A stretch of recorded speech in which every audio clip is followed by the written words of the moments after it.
Hi YouTube. Today I'm going to be talking about class culture. Just for those of you who aren't Marxists, upper class means you earn money from renting land out to farmers. Middle class means you earn profits, you own a business. Working class means you earn wages. Okay?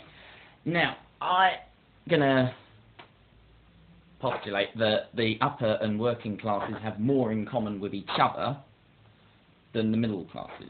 I'd say their culture is completely different from the others. What do I mean by this? Well, firstly, take slang. When have you heard a middle class person use slang? It's something they try and avoid. Receive pronunciation, the Queen's English, elocution lessons. The upper class don't feel the need for those things, and neither do the working class. In fact, even the Queen herself doesn't speak the Queen's English. It's all part of insecurity. Middle class people do not have the security that upper class people feel. Hence the whole concept of nouveau riche. You can always spot them by the accent. We often lazily imagine upper class people being received pronunciation. Forget it. Words like tally-ho, saying Beth instead of bath. You'd never get middle class people using those. Now take gambling, take fox hunts, horse racing. Who are there? Yobs and tops. You don't get middle class people gambling, or at least very seldom. Once again, security. Middle class culture is all about being thrifty and saving money, which I actually agree with, because I am the biggest tightwad ever.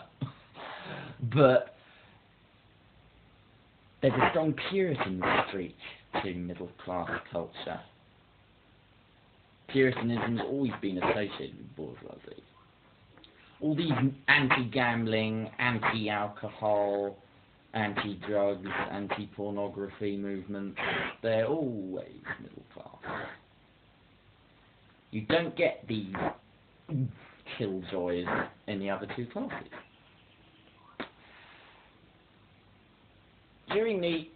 One of the tenets of Bolshevism is that compromise is a bourgeois fetish. Why would the middle classes fetishize compromise? Because they think about nothing but money. When you think about nothing but money, then compromise is a factor of everyday life.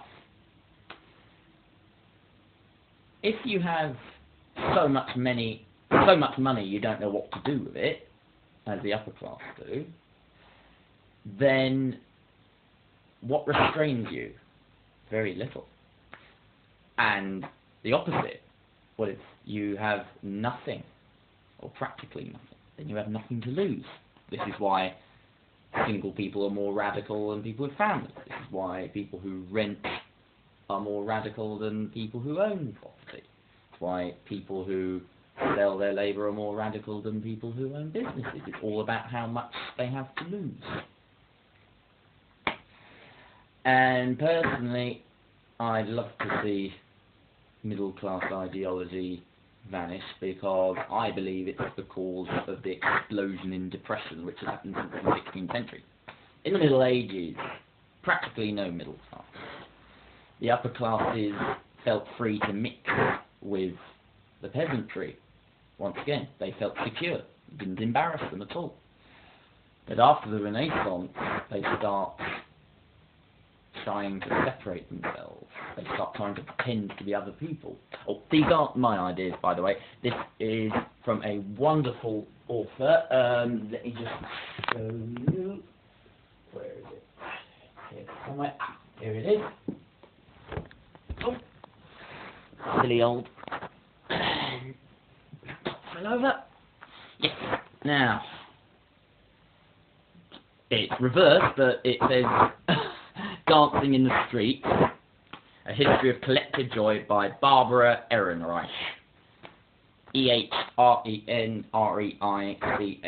I advise you to read it. It's a wonderful book. It explains why depression skyrocketed in the 16th century, and the reason is Puritanism, banning collective festivals. Collective festivals is what binds people together. Collective festivals is what makes people forget themselves. That's what ecstasy means. It means standing outside of oneself. It's very tragic that it's just thought of as a name for a drug. And it's the middle classes who are obsessed with pretending to be something else.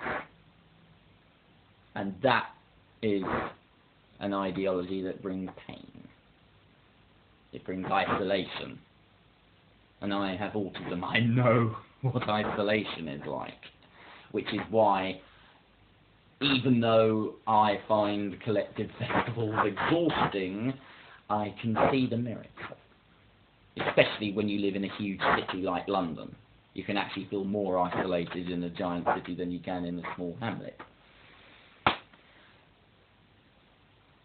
Anyway, I'm planning on doing another video very soon about how Microsoft is heading for demise. I think I've said all I have on this. It's just a few general points. I realise I've been rather vague, and that's because history isn't science. I wish it was, but we've got some way to go yet.